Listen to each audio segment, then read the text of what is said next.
La luta continua. The struggle continues. In the memory of a dear friend and colleague who passed away a few days ago, Erlingsdottir, I opened this meeting by citing this Mozambican slogan, which she repeated every time we were in need of some extra strength to continue with our struggles. She lived and worked for years in Mozambique and several other African countries. We also mourn her as a former staff member of the guest program at the University of Iceland. She contributed greatly through her work to gender equality. We need to keep the Me Too momentum going so that the gains of the movement are not lost or forgotten. Together with my co-host Giti, Chandra, I warmly welcome you to this symposium. Me Too, Thinking Ahead, celebrating the launch of the Routledge Handbook of the Politics of the Me Too movement. The book has emerged in response to the movement that has put the range and depth of a systemic malaise front and center in public discourse. We committed ourselves to documenting the impact of the Me Too movement around the world, across genders, sexualities, abilities, nationalities, and classes. We also analyzed the cultural, political, social, religious, and other forces that have worked with, for, or against it. The voices in these chapters speak from different positions and various modes of speech and writing, demonstrating connections and disconnections across a vast collectivity. The handbook demonstrates that the line between academics and activists in movements like Me Too is thin or invisible. The book is meant for activists, practitioners, academics, policymakers, and other interested people. We would like to thank the several organizations that have supported us, from the editorial team at Routledge, who invited us to create the handbook, to the Icelandic Gender Equality Fund that considered a book on the Me Too movement a worthy project and gave us the initial funds to work on it. The editorial team at Routledge has been extremely efficient and encouraging at every step, allowing us to complete such a big project in under a year. We are grateful also to the University of Iceland institutions, Gest, Rick, and Edda, for their financial and infrastructural support and for their unstinting moral and practical support of Giti and me and of this project. I especially want to acknowledge and thank the many colleagues from the University of Iceland who helped us in various capacities. Our warmest gratitude also goes to Arnar Gunnarsson, who assisted us throughout the editing process. To all the 38 authors from all around the world, our deepest gratitude.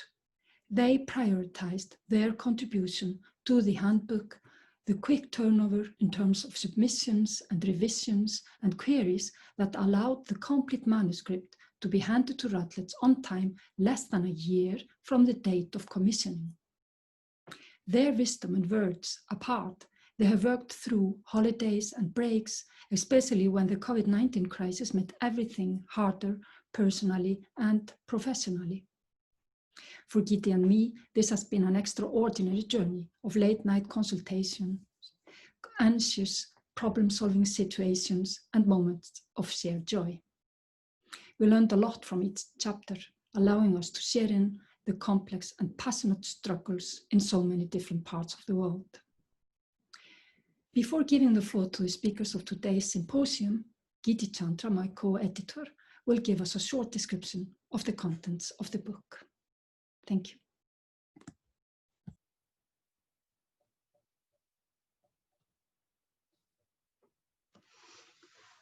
Thank you, Irma.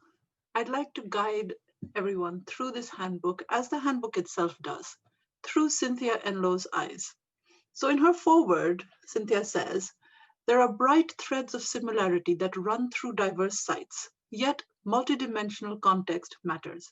It is this push and pull between the generalizable and the particular that presents the analytical challenge of doing research on and making useful sense of the Me Too movement, and the potential theoretical reward that comes with resisting the temptation to choose between only zooming out or only zooming in. So we see this handbook as a work in progress, much like the Me Too movement itself, looking back on ideas and events, considering where we're going in an ever-shifting present, and looking forward to the extension of current debates and the emergence of fresh, unforeseen discourses. And we recognize that any discussion of such an area needs to be approached from several directions and perspectives in terms of subjects, themes, debates, and discussion. And each chapter touches on so many of these. In the end, we divided the chapters into 3 broad sections. In part 1, there are 9 chapters that are primarily theoretical. They cover the needs and nature of the feminist struggle, the contours of revolutions, the global and legal forces active in the movement, the many-faceted meanings of consent, the place of masculinity in the movement, the concept of vulnerability, the relationship between anonymity and personhood, the silencing of resistance to patriarchy, the strengths and dichotomies of African feminisms. Part 2 contains 8 chapters that look at theoretical frameworks, but within distinct contexts. So we look at the psychology and trauma attendant on the naming of crimes and perpetrators, the place of the survivor in revolution politics in post-colonial and church contexts, the movement from theory to praxis, the heteronormativity of the movement in specific non-binary contexts, the perpetrator question, solutions to workplace harassment in a post-Me Too era, an account and understanding of a woman with disabilities being a troublemaker amongst troublemakers, and a discussion of race and sexuality in the post-colonial subject situated in the UK. The third and longest section reflects the global reach of the movement. So while each of the 14 chapters delineates the specifics of a particular country or region, they all have larger theoretical approaches and frameworks that define them and connect them to the other chapters. So part 3 begins with a sweeping survey of the ways in which the movement has traveled globally. And then it goes on to chapters on France, Poland, Russia, Romania, China, Japan, Egypt and the Middle East and North African countries, Kenya, South Africa and other countries in Africa, Argentina, Mexico and other regions of South America, and in the north, Sweden and Iceland. And of course, all of these local contexts foreground the very complex relationship between the Me Too hashtag and movement and local hashtags and movements that are already in place. So we all know that feminist struggles have always been an extended conversation, forging ahead through dialogue or not at all. In these chapters themselves, we think the reader will perhaps find the most valuable takeaway from the handbook are the many ongoing conversations. Jeff Hearn's concern regarding the position of trans and non-binary genders is taken up in Jack Halberstam's blog post. Bibia Pavag, Florence Rochefort, and Michel Zanzarini-Fornel gesture towards the place of romance and seduction in French culture, an idea that's explored in detail in Anne-Emmanuelle Berger's analysis of seduction and consent, and in Kiru Bolonwu's careful placing of the contradictions within African feminisms, which extends this notion into a discussion of the feminist controversy surrounding erotic capital. Karen Boyle's investigation into the importance of the Weinstein case follows from Catherine McKinnon's exposition of the legislations that underpin a contemporary understanding of sexual harassment and speaks directly to Audrey Ruffe's interrogation of the efficacy or the lack thereof of workplace harassment complaint mechanisms. Nana-Leen Haraldsdottir's discussion of neoliberal uses of invulnerability provides an interesting perspective on my chapter's consideration of the vulnerability and anonymity of the construction of personhood. And while Lisa Salmonson's and Vinita Chandra's account of feminist resistance to gender-based violence in the context of the university meet in theory and practice from quite different parts of the world, and indeed can both be read within the theoretical framing of Eija Brynjarsdottir's discussion of resistance. In many of the chapters, sociocultural spaces offer points of contact and departure, allowing for an interpretive and multifaceted reading of the movement. Mirella David's comparative study of Romania and China as post-socialist societies provides context and framing for Lee Jun's study of student creativity and perseverance in the face of stringent political control in China. Robert O'Kane's examination of the Japanese ethos and its tentative steps towards confronting sexual harassment find an unexpected echo in Magdalena Grabowska and Marta Raluszko's account of the Polish context, and Anna Sedysheva's reservations regarding the future of the movement in Russia. First-person narratives seem almost to be in actual conversation with each other, and with good reason. Reem-Tina Ghazal's stories of being a woman journalist in Egypt and Saudi Arabia, Rochelle McPhee's testimony as a survivor, and Marila Rasi standing witness to the oppressions of women of color in the UK, all carry the inflections and poignancy of the personal while communicating the urgency of the collective as only the spoken word can do. Perhaps one of the most animated conversations the movement has created is between grassroots local movements and received global ones. For Kenyali Mwikia, Judy Gitau and Esther Waweru, and Tamara Sheffer and Tigis Toussaint from different parts of Africa, to Mary Fran Carlson and Edme Dominguez in South America, the lively debate of how and to what extent local hashtags and struggles gain from movements like the Me Too movement is a fascinating dialogue. And finally, from the general to the particular, the chapters by Angela Davis, Cass Sunstein, Purna Sen, and Irma Erlingsdottir encourage the reader to constantly think about the individual while also considering the collective. So these are just a very few ways in which these chapters speak to and with each other. And in that spirit, this handbook is an invitation to engagements, discussions, and debates, furthering our understanding of the movement itself and furthering the movement. And to get to that discussion and get it started right now, let's move straight on to our speakers. Irma and I will introduce each speaker, and once everyone is done, we have set aside 15 minutes for discussion. Everyone is invited to put their questions for the panelists into the chat section, and we will convey them to the speakers. Don't forget to put your own name and the name of the person to whom your question is addressed. So to begin, it is our very great pleasure to introduce our first speaker, Angela Davis, who is Distinguished Professor Emerita of History of Consciousness and Feminist Studies at the University of California, Santa Cruz. It's difficult to know how to introduce someone who is so well known for her ongoing work in combating all forms of oppression in the US and abroad. Over the years, she has been active as a student, a teacher, a writer, scholar, and activist organizer. She's a living witness to the historical struggles of the contemporary era. In her keynote address at the Me Too Moving Forward conference in Reykjavik in September 2019, Angela used the word pandemic no less than 3 times to refer to the gender-based violence that kills or threatens the well-being and lives of millions of women and the vulnerable all over the world. When a systemic malaise is no longer a metaphor, in the difficult times of a medical pandemic, language speaks to the power of the horror inflicted upon millions. Angela could not be with us today, but she has recorded her message and sent it to us, and Brynja will play it for us now. I am very honored to have been included in the Routledge Handbook of the Politics of the Me Too movement. This handbook will certainly be welcomed by activists, practitioners, academics, policymakers, and more generally by people who want to contribute to movements calling for an end to gender violence and harassment.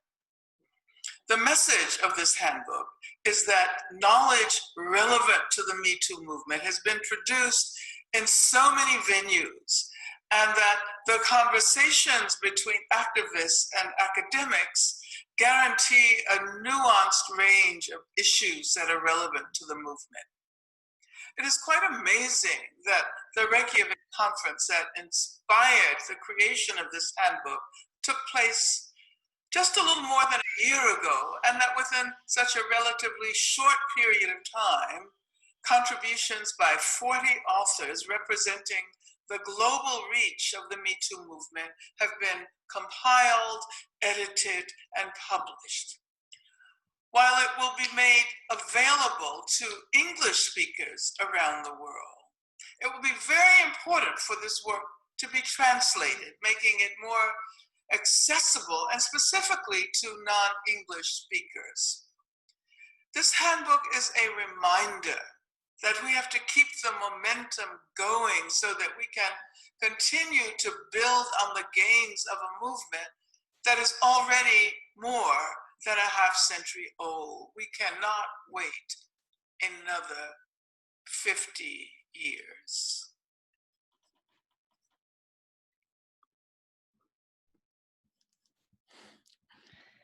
So we will introduce the next speaker.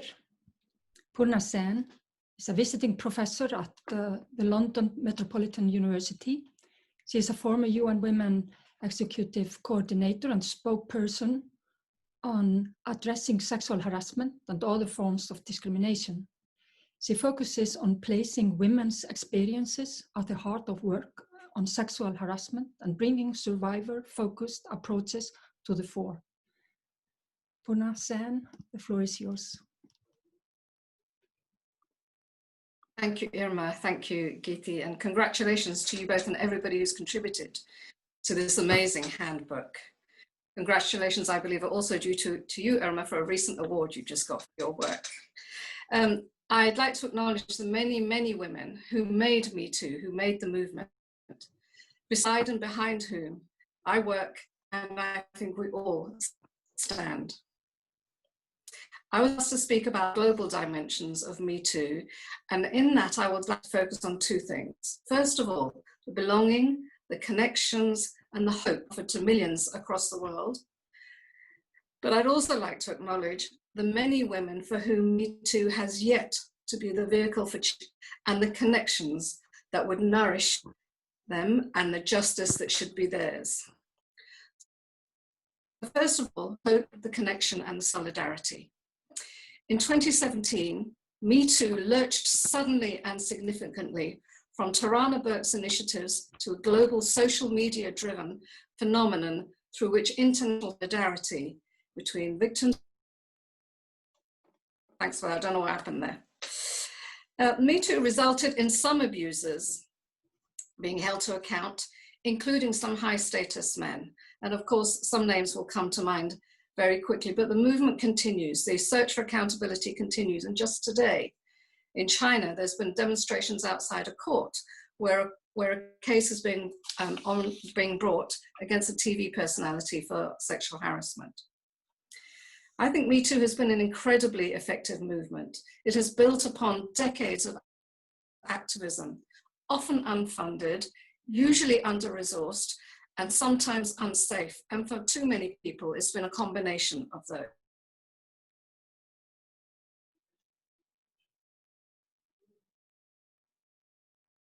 I don't think it will be easy ever again, as it has been in the past, for companies, for universities, for politicians, anyone holding power, to deny knowledge of sexual harassment, though for sure their understanding of it still leaves a lot to be desired.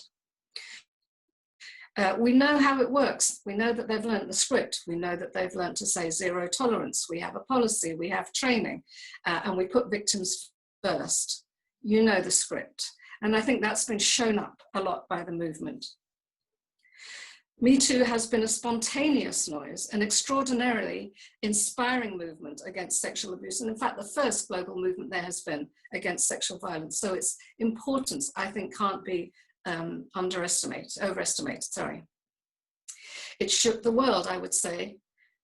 Women have found comfort and strength in collective naming of their abuse, in calls for accountability, and for changes in practice. Victims and survivors have found a route through which to denounce the abuse to which they've been subjected, to name their abusers, and to connect with others with whom they will probably never be in the same room, and others with whom they often may not even share a language. They will not know each other, but they have shared a common struggle, primarily through the social media, but also through some traditional media. They have connected through a tiny expression, through its very formulation, which is about connection, Me Too. So in terms of the global reach and the spontaneity and the growth of that, let's just acknowledge in the first 24 hours following Alyssa Milano's tweet in 2017, the hashtag Me Too was used 500,000 times on Twitter and 4.7 million times on Facebook. By December 2019, there were over 24 million impressions on Twitter using the hashtag #MeToo, and there were a spawning of many other hashtags that were associated with it. Ni una menos, Primario Sedio, and Akanem in different parts of the world. Very many parts of the world, with 5 countries having over 1 million engagements just on Twitter with the hashtag. And those 5 countries were from different parts of the world. You'd probably not be surprised to hear the US was one, also Argentina, Spain, India, and Japan. One important thing about Me Too was that it was not traditional organizing. It wasn't about a funded organization with an office and an address and a strategic plan and a donor support. None of the things that funders ask for when they support civil society or movement building was in place. The importance of this movement, this effective global movement, I think, is really worth us thinking about. Of course, sexual harassment is a creature of gender and sex equality that also covers and includes various other dimensions of inequality, whether that's immigration status, disability, race, ethnicity, sexual orientation, age, class, caste. While these vectors of inequality can shape the nature of sexual harassment that is received, it also, and I think we need to think a little bit more about this, shows who is protected, who is given credibility, and who is allowed to face the next day as another normal day. For example, if there are stereotypes that exist culturally about which women are sexually available or hypersexual, whether through histories of slavery in the Americas or histories of colonialism elsewhere, then of course their reports of sexual harassment are less well accepted and believed. Likewise, if somebody with intellectual disabilities reports sexual harassment, then their ability to recall and tell their story can be very easily undermined.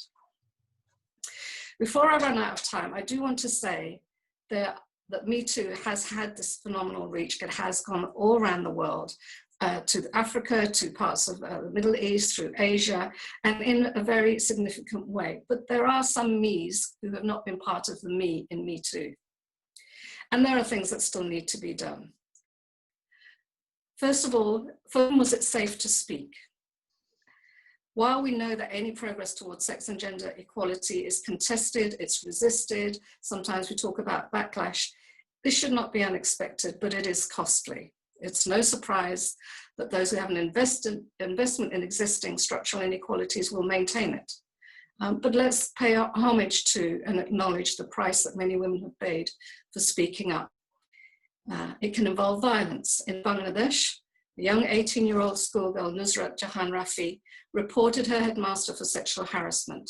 After she reported, she was tempted to go back to her school by some other people who set her alight, and she later tragically died from her injuries. We know that the law has protected those accused of sexual harassment by offering protections of defamation, which has silenced those who have been brave enough to speak and to denounce their abusers. And let me quickly end by saying there are some things that still need to be done as Me Too has not finished and as it moves forward into what I think will be its next phase of development. First of all, it's not over. Many people might want to say, and institutions and individuals who felt uncomfortable may want to say that was 2017. Well, aren't they wrong? It wasn't a 2-year phenomenon, a 1-year phenomenon. It lives on and it breathes on and it will grow and continue to be effective. It is an ongoing struggle. Part of the movement against violence against women, part of the movement for justice across the world. And as we move forward, I think we are reframing and deepening our intersectional understandings and connections across the world that we have yet to take further. We need to forge links with other movements like Black Lives Matter, like Dalit Lives Matters, that have also operated in similar ways. There are lessons to be learned about what social movements for change look like now. And so I welcome the book and the potential it offers for those connections to be made deeper and for our struggle to continue in more strength. Thank you, Purna. Thank you. I think it does us all good to know how far this movement has gone and how far it still has to go, as you point out. So our next speaker is Marila Rasi. an organizer, consultant, and educator whose work deliberately centers the journeys, narratives, knowledge, and expertise of Black minoritized women and girls. For over 25 years, her practice and activism have focused primarily on ending violence against women and girls. Marai. Thank you, Giti. So, ancestral and warrior greetings, everyone. I want to thank Giti, Irma, and the rest of the team for this labor, and it is a labor, it was like giving birth, right? This labor of love and care, and I really want to pay and congratulations. It's awesome. I have it on display over there for everybody, yeah. I really want to pay respect to all those who have survived and those who haven't. To the dreamers, the troublemakers, the thinkers, the activists, the listeners, the advocates, including those who have shared their stories and ideas in this collection. I don't know how to think or speak of Me Too without rooting it in Black women's labour. Black feminist labour, Black civil rights labour, like our work. From Tarana Burke's love and commitment that birthed Me Too, to the Black, Indigenous and global majority feminist activism that grounds so much of our work here on these islands. The labour of activists through spaces such as Life in Leggings, the Tambourine Army, Million Women Rise, and more existed before that important hashtag moment. In many ways, that labour is the soil that Me Too is grounded in. Yet despite that soil and despite those roots, the experiences, labour, resistance, strategies and vision of Black women, global majority women, women of colour and girls are largely missing from some of the everyday narratives around the Me Too phenomenon. Now, for me, this has real implications, not only for how we understand the history of the Me Too movement itself, but also sets a tone for how we move forward in terms of ending violence against women and girls, ending gender-based violence. So in the global north, the geopolitical north, because actually it's not really the global north, is it? Is this a movement that is for, as Tarana Burke herself questioned, us to, or only a certain type of Me Too? Which women and girls are we willing to listen to? Which non-binary folk are we willing to listen to? Are we even willing to listen to trans women? Which Me Too conversation is prioritized? Which voice is heard? Which resistance strategies validated and remembered? Where are the points of erasure? Which women get to even be women? Do as Black women, do we get to be women? Do Black girls get to be girls? Which woman do we trust to tell the truth? And you know, a sister presented quite recently at an online event here, a Reclaim the Night event, Sister Georgina, and she spoke about how routinely police officers fail to take Black women's complaints seriously. And that there's in a context where women are routinely being disbelieved anyway, it's so easy to dismiss the voices of those, as Purna said, actually aren't deemed to be credible. So in many ways, I'm constantly asking the question, does a famous white woman have to say Me Too before anyone will listen to us? And I say that with absolute gratitude that Elisa Milano did send that tweet, but I also want us to look back at those moments with gratitude, but also with you know, a critical lens.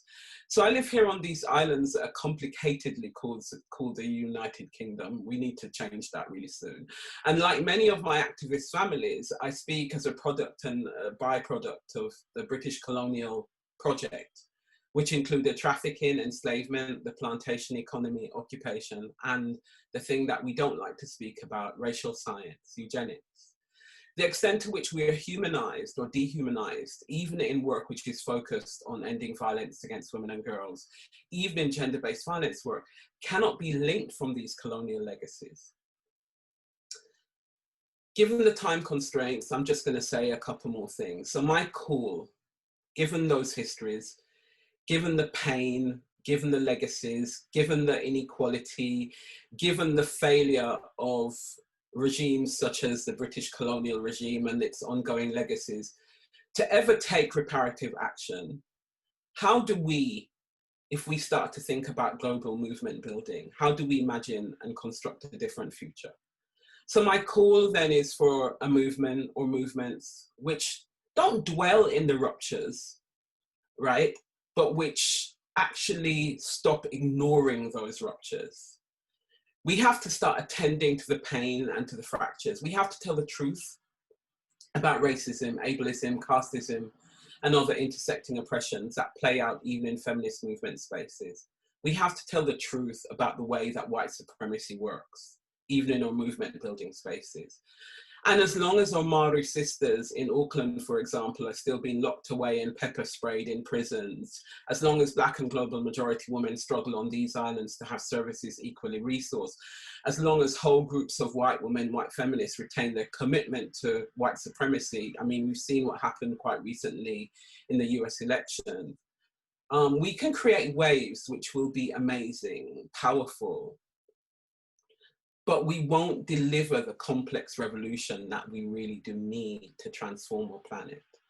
I'm here for the long game. I actually believe that we can end violence against women and girls. I believe that we can end gender-based violence. But what I want us to do is start to be courageous and to think about how do we heal wounds between us? How do we move beyond our own defensiveness? How do we allow ourselves to cultivate healthy discomfort that allows us to attend to the places where we can cause harm and not just the places where we see ourselves as being harmed? Because for us to be able to do that means that a whole generation or several generations from now, we shouldn't be having, I want us to get to the point where we don't have to say Me Too anymore, right? And we can only do that if we create space for all of us to move into safely, healthily, and with equal voice and representation. So that's me for the moment. Thank you for listening. Thank you very much, Marai, Larassi, for this powerful reminder. So I just want to introduce our next speaker, who is Freyja Harastotter. She is a feminist disability rights activist. She is also a doctoral candidate in educational science at the University of Iceland, and she is the co-founder of Taboo, an intersectional feminist space for disabled women in Iceland. She has extensive experience in educating people about disability rights and activism. Welcome, Freyja. Thank you. It's an honor to be a part of this launch today of the very important book that Me Too Thinking Ahead is, the Routledge Handbook of the Politics of the Me Too movement. And just congratulations without this book. I want to take a moment to remind us that today, the 3rd of December, is the International Day of Disabled People. And I also want to acknowledge that as a white, heterosexual disabled woman who has support to live interdependently in the community, I speak and write from a place of privilege. Disabled women and non-binary people are a diverse group of people who are systematically discriminated against and experience violence in forms that are unimaginable to most of us. Mass institutionalization, racism intersected with ableism, desexualization, school segregation, homelessness, human trafficking. These are all lived experiences of disabled people that I have encountered through my life. Although I can't give voice to all these stories, they have impacted every fiber in my body, and all the work I'll ever do will be shaped by them.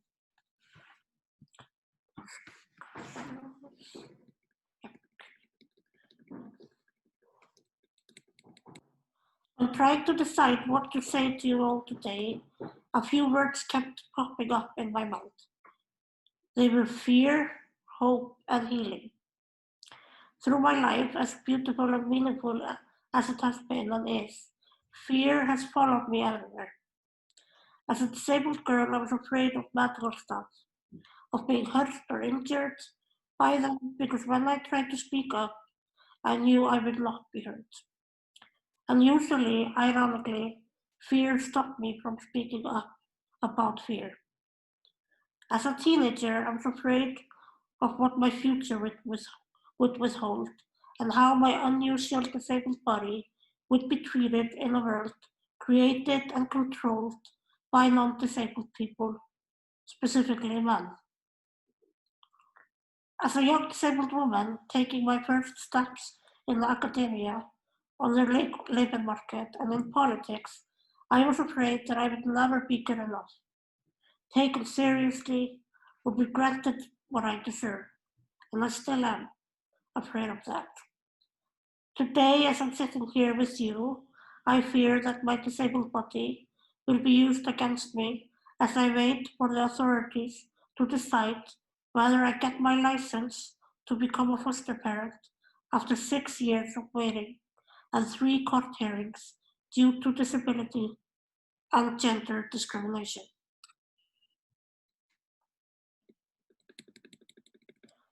Traveling through life hand in hand with fear, you constantly come across people who will tell you sincerely that you're just imagining all these threats around you, that your worries are unrealistic and you should be positive and smile and believe in the goodness in people.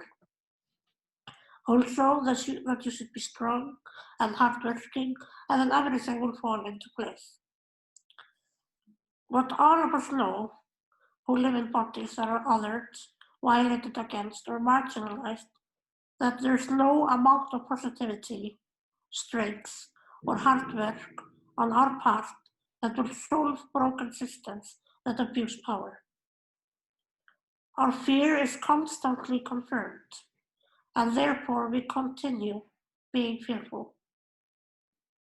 We continue to hold our breaths, and it is traumatizing, and it's exhausting.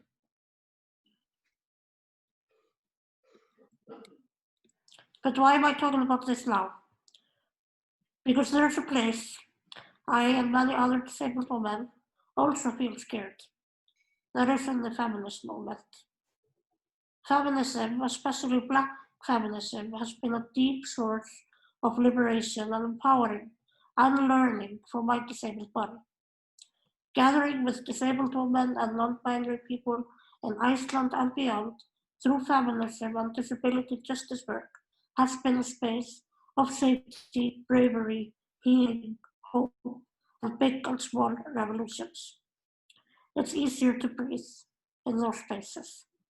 Still, in the mainstream feminist movements, I sometimes feel small and afraid, and those are feelings I share with many of my disabled sisters. We are scared to share our lived experience. We watch the feminist movement celebrate victories that don't have room for us and that don't hold our stories. Our feelings are up for debate. We fear that our opinions and vision may be labeled as bad feminism. We are uncomfortable, and as Sarah Ahmed would say, and I discuss in my book chapter, we become killjoys and troublemakers in a space that celebrates killjoys and troublemakers.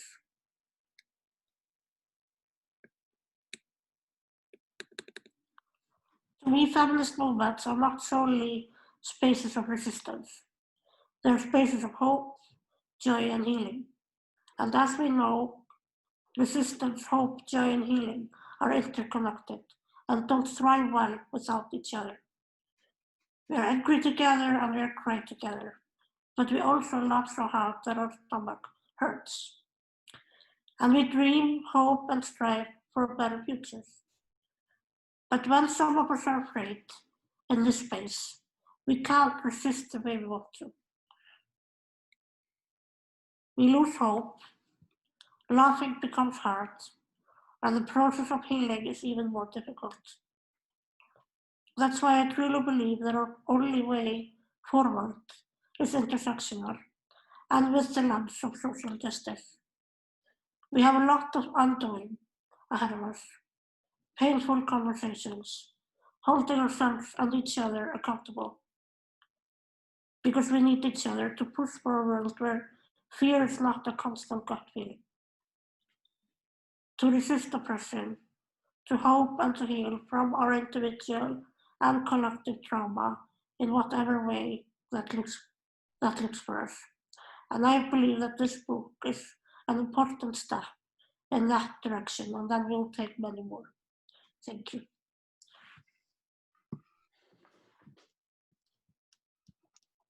Thank you, Freyja. Jeff Hearn is our next speaker, and he is a senior professor of gender studies at Örebro University, Sweden. He is professor of sociology at the University of Huddersfield, UK. He's professor emeritus at Hanken School of Economics, Finland.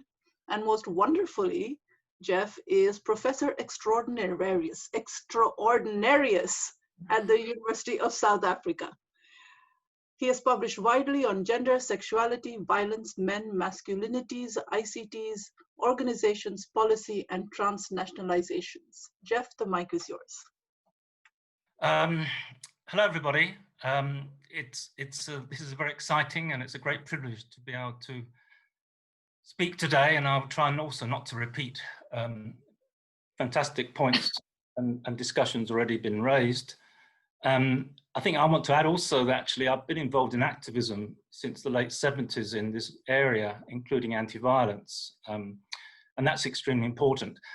The editors, whom I congratulate along with all the other contributors, have asked me to speak briefly on 3 things, so that's what I'm going to try and do.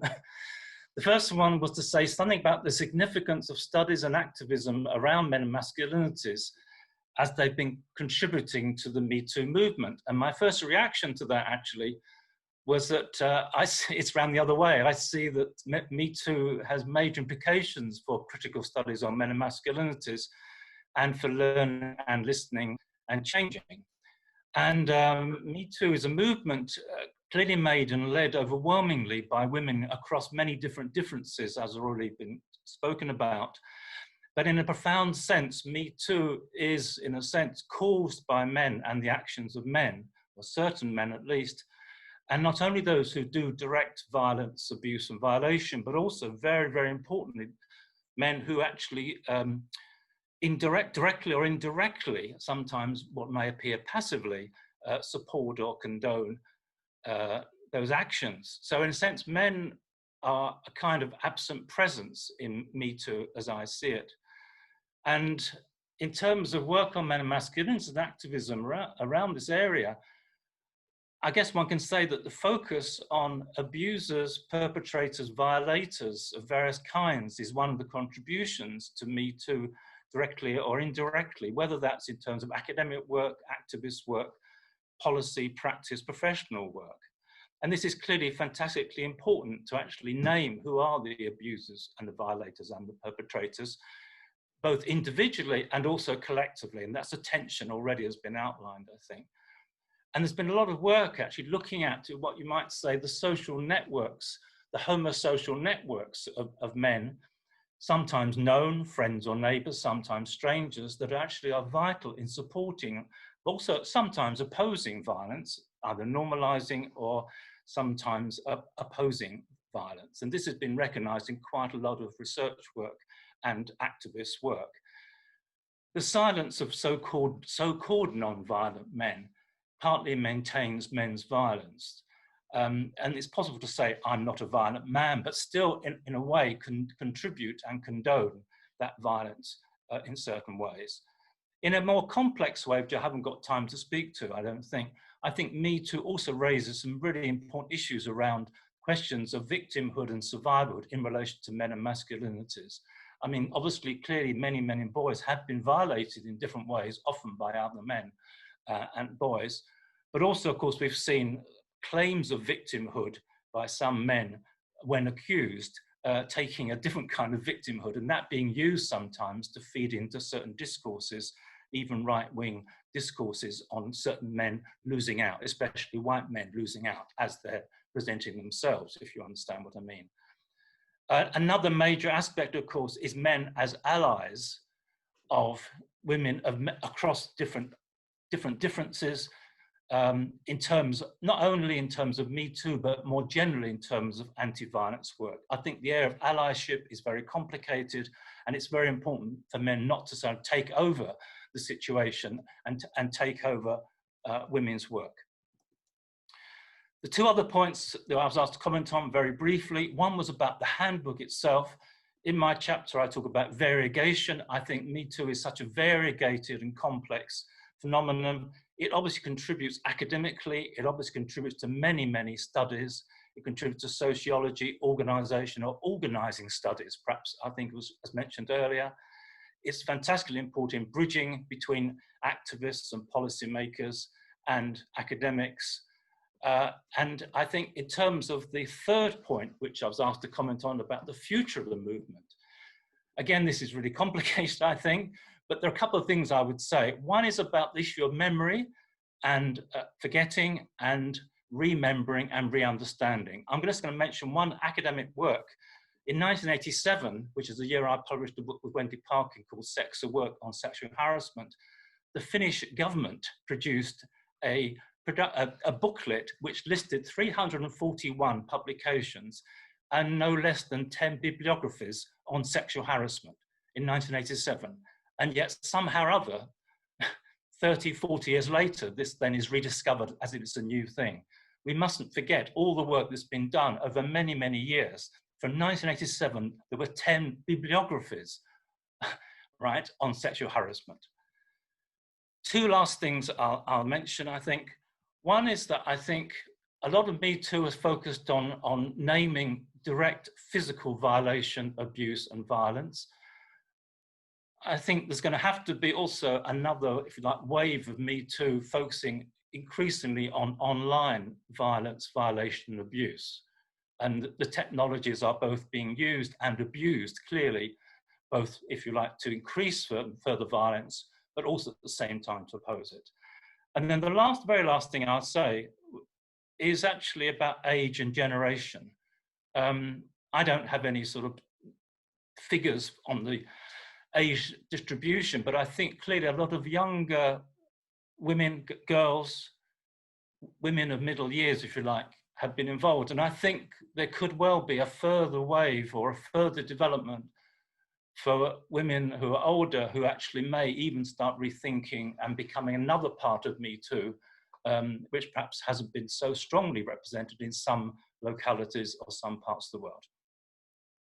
I'll finish on that. Thanks very much.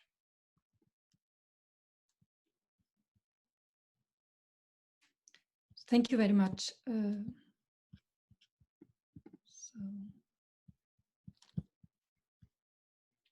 Thank you very much, Jeff, for this very informative and concise account. Our next speaker is Magdalena Grabowska. She is an assistant professor at the Institute of Philosophy and Sociology at the Polish Academy of Science.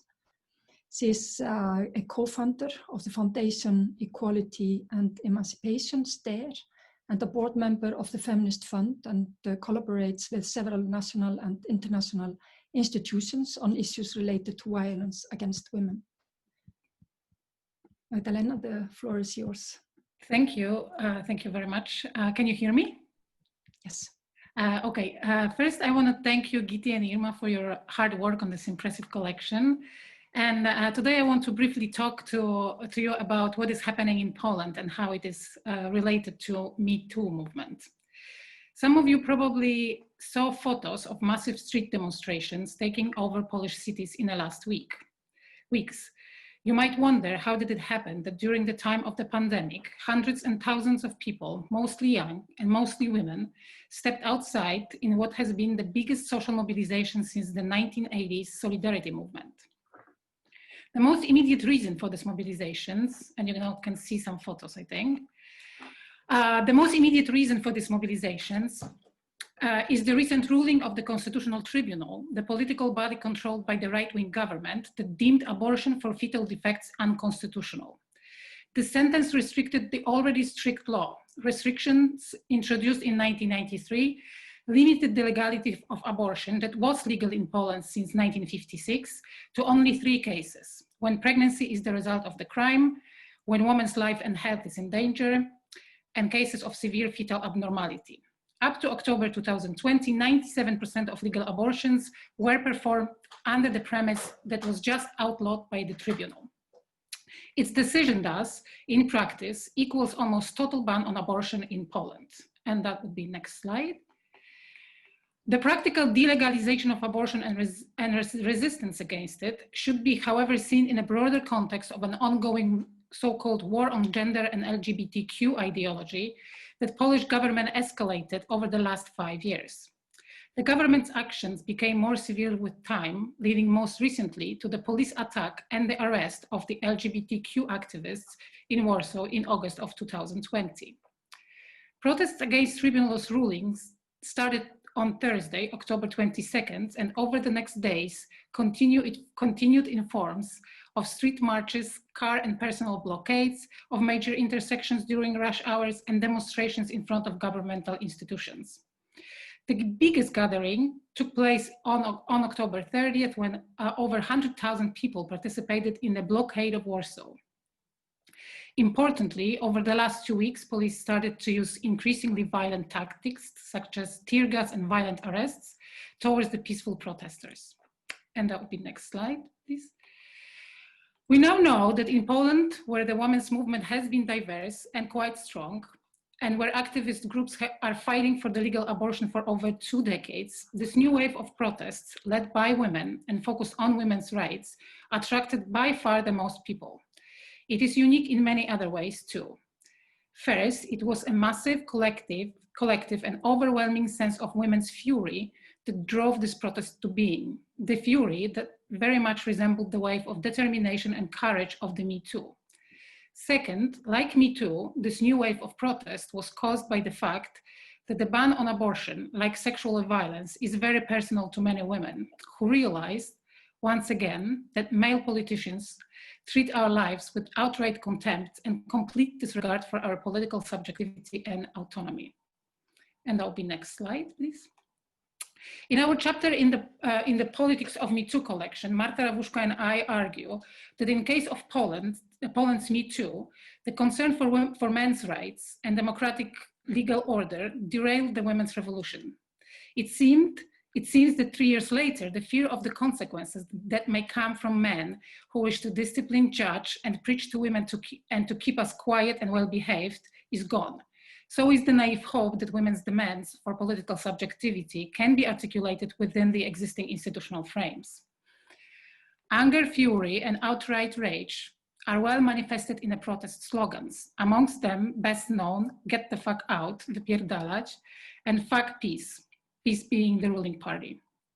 Around the country, hundreds of thousands of demonstrators, mainly women and young people, took the streets with banners proclaiming, "I wish I could abort my government, this is war and women's hell."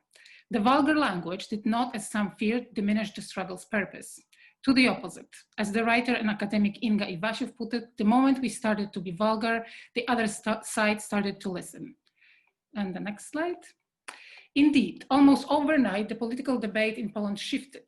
Women's groups such as All Poland's Women's Strike, co-organizer of the protest, the organization that demands full abortion rights, and Abortion Dream Team, the referral collective that helps women manage abortion at home, previously deemed too radical, even for some feminists, became a proper partner in the mainstream political debates and drew attention of major media outlets. They were no longer framed as a radical minority and extremists that have to be silenced for the sake of the balanced middle. And that will be the next slide, please. While the massive wave of street protests is coming to its natural end due to pure exhaustion of all who are the part of it, the results of these mobilizations are yet to be seen. As of today, the government did not publish the tribunal's ruling, which means that in practice, the law has not changed. Over the last month, All Poland's Women's Strike extended its demands to government to include women's and LGBTQ rights in general, labor rights, the separation of church and state, and full judicial independence. The leaders of the strike are now working on building the bottom-up movement able to continue the struggle in the future. And I would like to conclude that, like in case of Me Too, solidarity seems to be the main force that drives this movement, that aims at overthrowing political power over women's bodies and patriarchal social structure that denies us protection against physical, institutional, political, and symbolic violence. Thank you.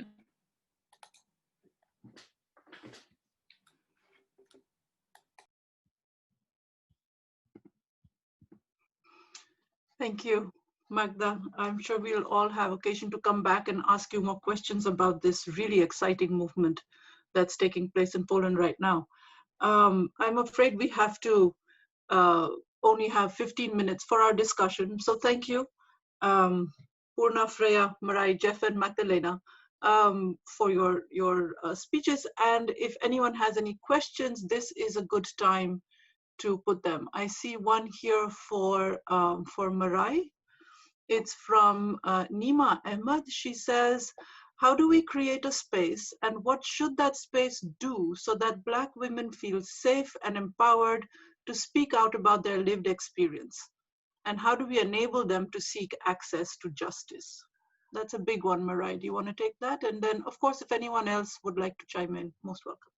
Thanks, Giti. I kind of answered it, so I did a little bit of typing because I didn't know we've got other questions. I didn't know if I was supposed to be typing and just kind of, I didn't know about the pace. So, Nima, I feel like it's a really important question. I would say, starting from the second part, the justice system itself is flawed. Right? So if we take it that the justice system is flawed, even when women are seeking justice, so we can do all the empowering that we want, quote unquote, but actually if when you approach a justice system, it isn't designed by and for you, or it's designed to actually criminalize you, then whatever we do, the system isn't going to be responsive. So the system itself needs to be revolutionized, right? And then in terms of the other piece, which is thinking about safe space, and I'd say Black women, you know, Indigenous women, global majority women have forever been creating spaces and carving out spaces within feminist movement building and within our communities and so forth. The issue is, for example, if that space is focused, say, on service delivery, or is focused on movement building and organizing, the issue becomes, how do we ensure that those spaces are appropriately resourced? How do we ensure that those spaces are resourced using an economic model which actually is much more restorative and reparative than the current economic models that we have? And also, how do we ensure that in terms of our white feminist sisters, that white feminist sisters engage with those spaces from a place of solidarity rather than competition, right? So if we can have white women not crying because Black women want to organize, that would be helpful. That's a really good start. You know, like if we approach, you know, it's like when I first went to Iceland and I met Freyja, and Freyja spoke to me about how important Black feminist thinking and intersectionality had been in terms of her own movement building. I was really touched by that and really grateful for that acknowledgement, because very often our labor and our thinking is erased in terms of how it travels. So even that acknowledgement for me is a starting point, like, so that we resist that erasure. So I don't know, Nima, but I've typed it out, so you can just check it out in there. Thank you, Marai. I'm so glad you mentioned Freyja, because actually I was going to ask Freyja exactly this next, because in her chapter, Freyja, you mentioned your reading and your abiding love for Audre Lorde and the ways in which Black feminists have contributed to your understanding of your own positionality. Would you like to just say a little bit more about that for people who may not have got the book yet or read your chapter? Of course. Yeah, I was in, I think, I was in MI, and I was doing my MI research, and I was studying Taboo, also for feminist, disability feminist movement in Iceland. I started to come across writings of Black women, for example, Audre Lorde and Bell Hooks and Kimberly Crenshaw and more and more. And it just made so much sense to me somehow. And I think, of course, as a white woman, there are, of course, elements there that and I think maybe that's a part of it, that I had to also face my own privileges and my own kind of lacking in knowledge. But there are so many things, especially around the body, and around living in a body that is seen as, you know, dangerous or disgusting, or, you know, a body that belongs to someone else in very different aspects and senses. But I think that was kind of one of the most important things for me, because I, as a disabled woman in a very like untraditional body, as I like to phrase it,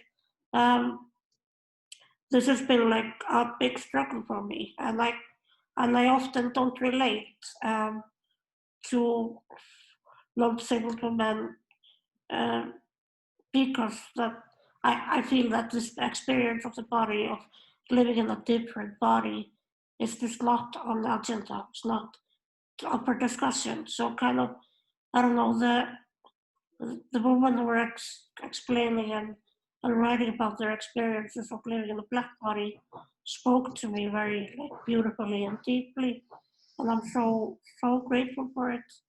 And I try to, I don't know, it has really helped me shape both just what I do and also how I write and how I ask questions also. And I think also I want to say that I really also loved how Otterlord talks about self-care and healing, because that's also such a big part of this process, that how, you know, we deal with our emotions and our feelings, and how we both put them into action, but also how do I allow myself to feel feelings that are usually just both ignored but also shamed. For example, anger. So I think that Black women have also helped me to allow myself to be angry, if I can say, and I'm really grateful for that. Yeah. Thank you, Freyja. I have a question for Purna Sen from, I'm going to probably not pronounce his name correct, Angela Filaj. All right, anyway, from Angela Filaj.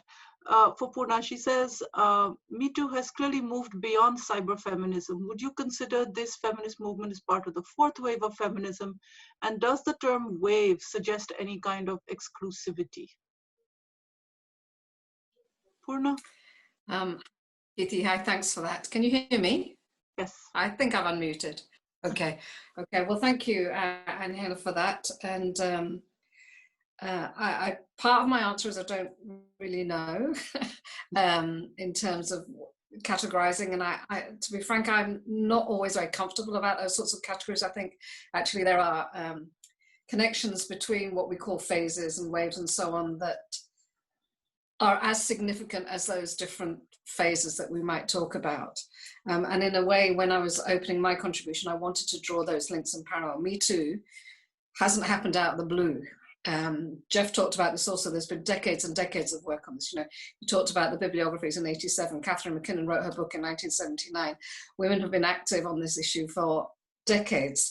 And so I think my slight worry about the phasing, which has its place, is that we don't eclipse also the continuity in the way we stand beside and behind each other.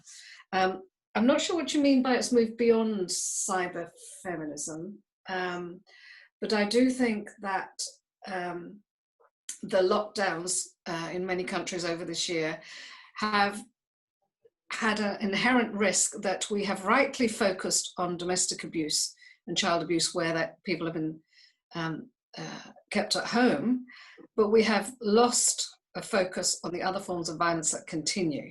The FGM that continues, the child marriage that continues, the sexual harassment that continues.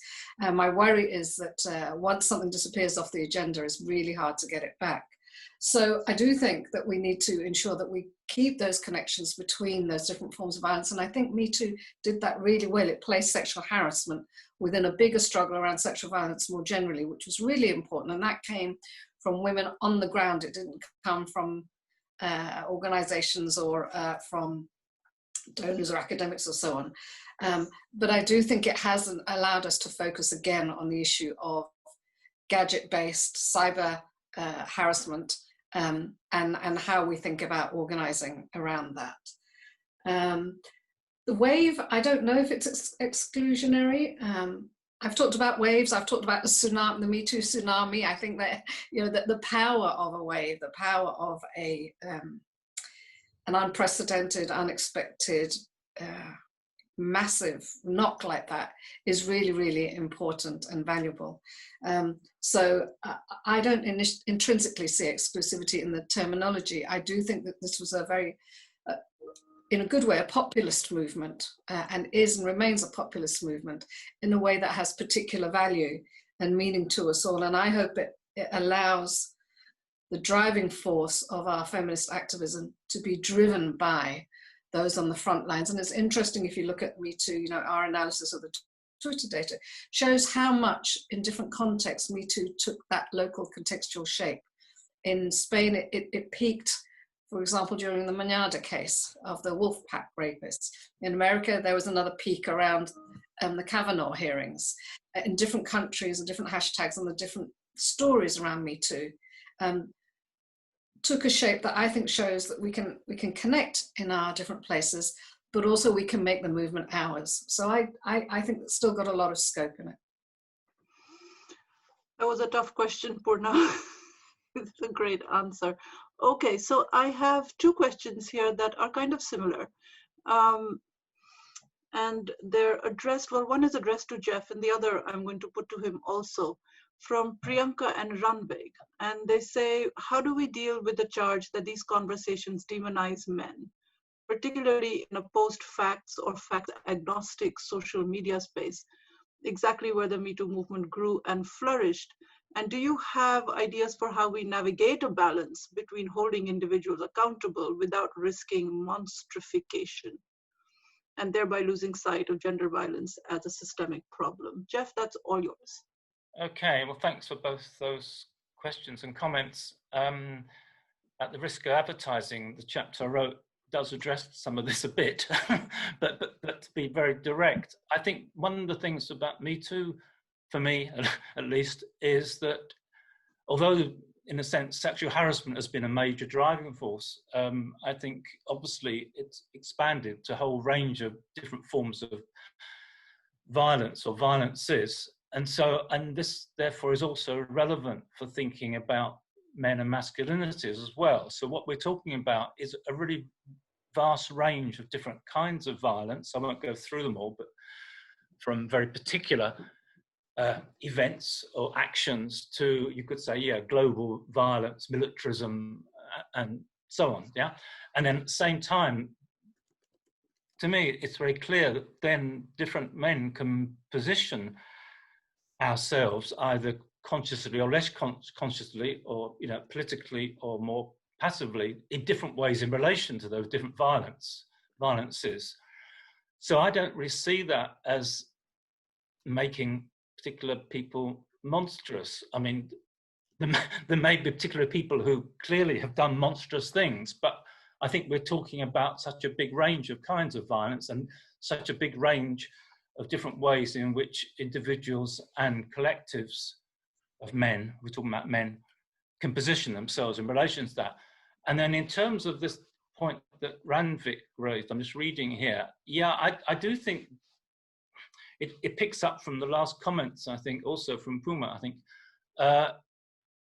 There's obviously been a lot of emphasis on certain individuals, you know, celebrities in some cases and so on and so forth, and that probably sells newspapers or whatever, or magazines.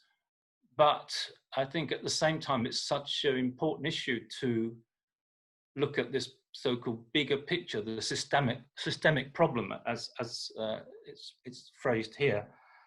And I mean, I think I would mention one organization which I'm sure most people know about, which is the Men Engage Alliance, which, you know, I think is a really interesting and important organization of women and men and LGBTIQA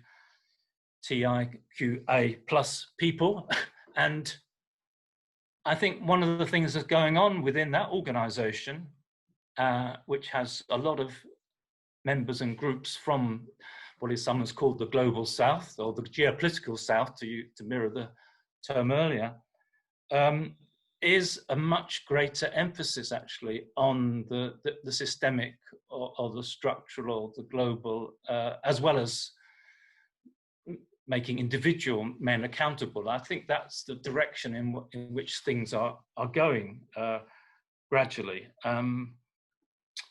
I could say a few more things you want me to. I mean, but okay, I'll be very, very quick. I'm a bit dubious about waves as well, actually. I was using the word wave in a slightly different way when I was speaking.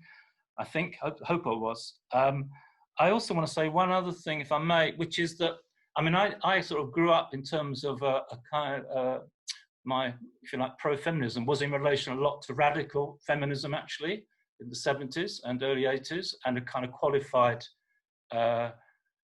separatism from a lot of women. And I think this is actually highly relevant to think about what is going on now in terms of Me Too over the last several years, and how that actually also, I think, suggests also an engagement with what I call qualified separatism, and for men to change men, basically. Okay. Thank you, Jeff. I know it's hard to sort of pack so much into the very limited time we have, and we're kind of out of time for discussions. There is one question here from Agatha, which says, I was wondering whether is the question of the possibility for reparative Me Too related justice is also discussed in the handbook, and if yes, how has it been addressed? So Agatha, I'll take that one. It has been addressed. We talk about it, Irma and I, in the introduction at a good amount of length. There's you know, as you know, that there's a lot of work that's been done related to it, and we've tried to put that into the bibliography. So I think you will find that useful. I'm sorry that we can't go into it in more detail because we've entirely run out and overstepped our time. Thank you again to Jeff and Freyja and Purna, Marai and Magda.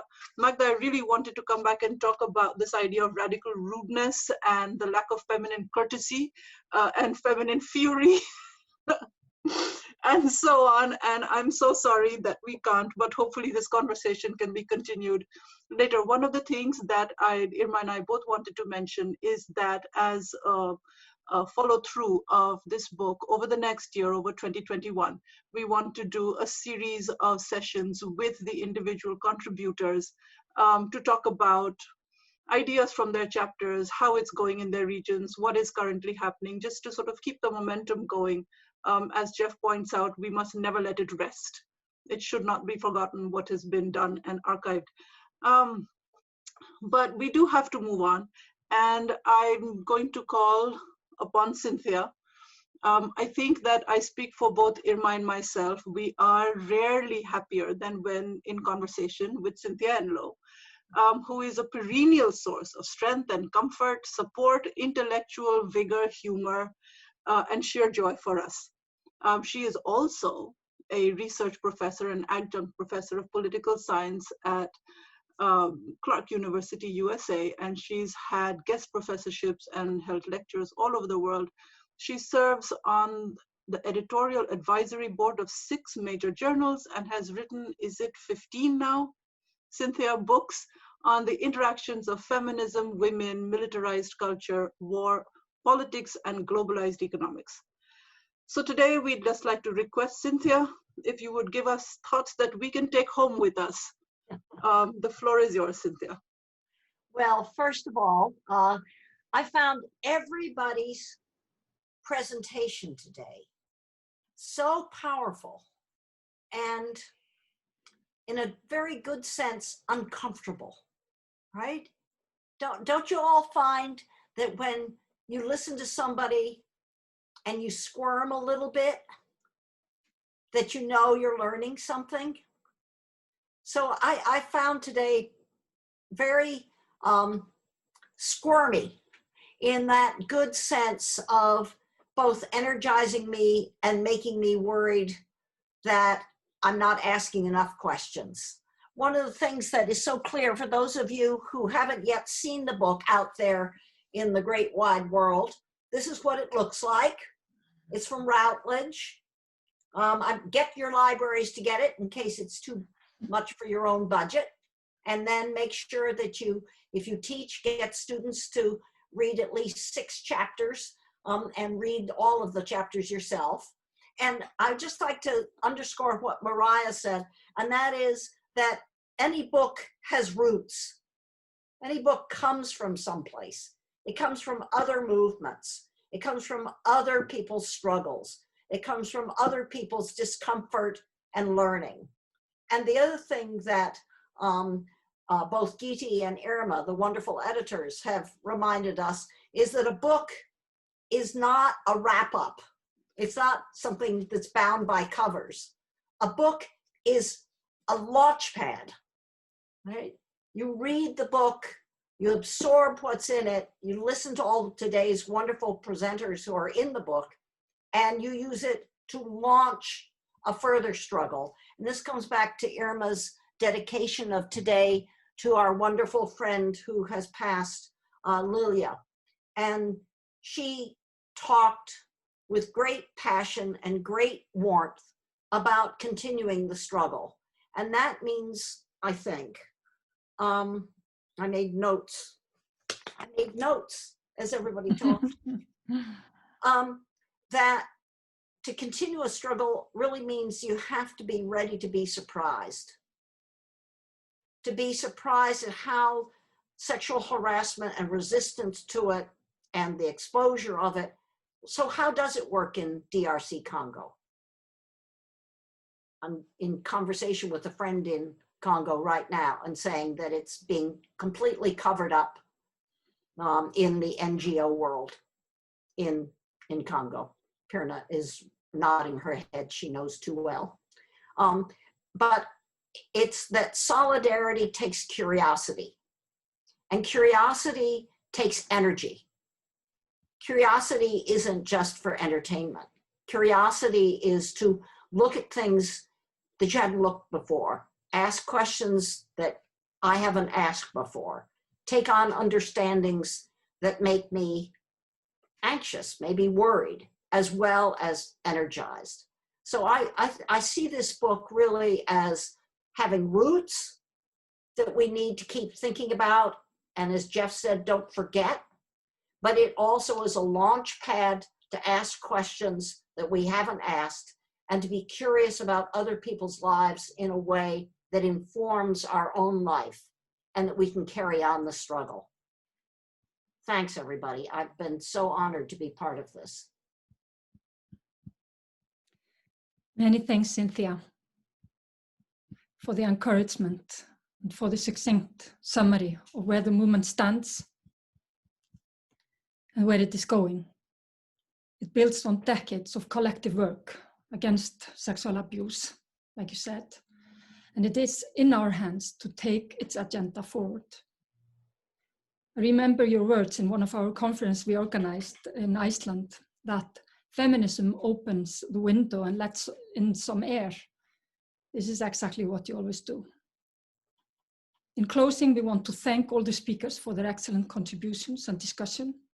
Thanks also to our wonderful project coordinators, Brynja and Védis, for their invaluable assistance with organizing this virtual celebration.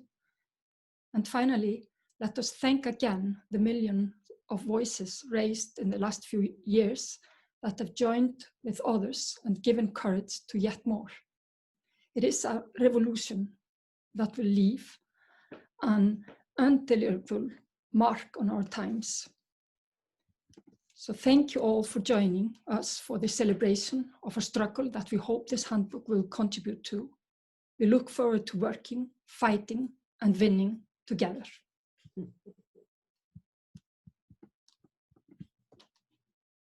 Thank you so much.